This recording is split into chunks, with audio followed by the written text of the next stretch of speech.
Louvado seja o nosso Senhor Jesus Cristo e sua Mãe Maria Santíssima. Para sempre sejam louvados. Eu sempre gosto muito de celebrar a memória dos mártires, até mesmo porque fazer memória dos mártires significa fazer memória de homens e mulheres corajosos que foram capazes de testemunhar Jesus Cristo, a fé, né, a ponto de serem capazes de entregar a própria vida, de derramar o seu sangue. Os santos que hoje nós celebramos remonta uma época muito difícil, né? O século XVI, onde a evangelização no Japão, e hoje ainda não é diferente, mas a evangelização no Japão era um tanto difícil. E graças a Deus, né, e graças a esses mártires corajosos, a fé cristã, de um certo modo, foi introduzido nesses países do Oriente, né, e acabou Jesus sendo também anunciado. Hoje existe ainda tímida, né? Mas há uma comunidade católica nesses países, no Japão de um modo particular. São Paulo Miki e mais 25 companheiros foram martirizados, né, para anunciar Jesus Cristo. Eles foram capazes de abraçar a cruz. Entre eles haviam jesuítas, franciscanos, religiosos, leigos e até mesmo adolescentes, que corajosamente foram capazes de entregar a sua vida, também derramar o seu sangue em favor da fé, para testemunhar Jesus Cristo de fato é o Senhor. Hoje, dentro da liturgia, nós encontramos a narrativa do Gênesis, a narrativa da criação. É sempre muito especial fazer essa leitura, né? Hoje nós vimos 4 dias da criação. Em primeiro lugar, a narrativa do Gênesis não quer nos falar de dias solares, né? Os dias da criação são tempos em que Deus foi realizando a sua obra da criação.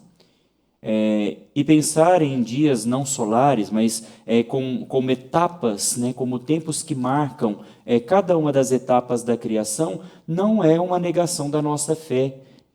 A fé em um Deus que é criador de todas as coisas. Pelo contrário, nos faz compreender que, de fato, a ciência que comprova tantas coisas, né, a partir ali da análise do carbono 16, de tantas análises científicas, se comprova de que de fato é possível que Deus tenha criado. E tudo aquilo que a ciência fala só corrobora com a narrativa, né, até mesmo porque tudo se faz criado a partir de Deus, né? Eu acho interessante, Santo Tomás de Aquino, ele falava de 5 vias do conhecimento da fé, as 5 vias de Santo Tomás. E ele provava com raciocínios lógicos e humanos que de fato Deus é criador e que tudo que existe veio da parte de Deus, né? E isso não é uma negação da ciência, né? Ele faz 5 argumentos, depois vocês podem até pesquisar um pouco mais aprofundado sobre isso, as 5 vias de Santo Tomás. E ele raciocinava a partir de reflexões filosóficas, teológicas, né, de um modo especial filosoficamente, comprovando, né, de que de fato Deus é criador de todas as coisas.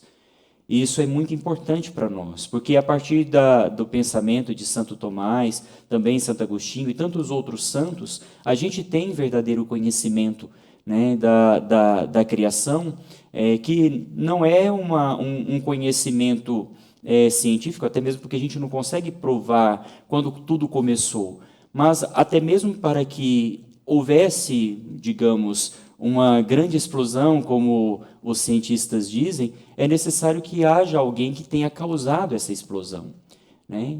Santo Tomás diria que esse agente que faz todas as coisas acontecer, ele chama de Deus, né? Então, a gente consegue comprovar através dos nossos raciocínios, através da filosofia também, através de pensamentos humanos, que a ciência e a fé caminham juntas, né? Como diz São João Paulo II, na sua encíclica A Fé e a Razão, Fides et Ratio, ele diz que a fé e a razão são duas asas pelas quais o espírito humano se eleva para a contemplação da verdade.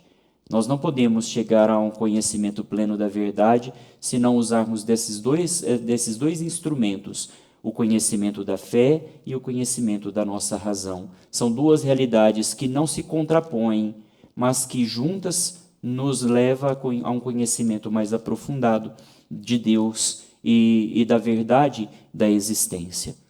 Mas uma coisa muito interessante dentro da narrativa do Gênesis hoje, nós vimos a narrativa de 4 dias da criação. E quando Deus ia criando todas as coisas em perfeita ordem, primeiro a luz, depois a água, a vegetação, a separação das águas do alto com as águas de baixo, e tudo aquilo que foi criado, né, nessa escala, nessa ordem, Deus percebia que tudo era muito bom. Porque, na verdade, tudo era muito bem ordenado. Quando o pecado entra no mundo, a desordem também entra.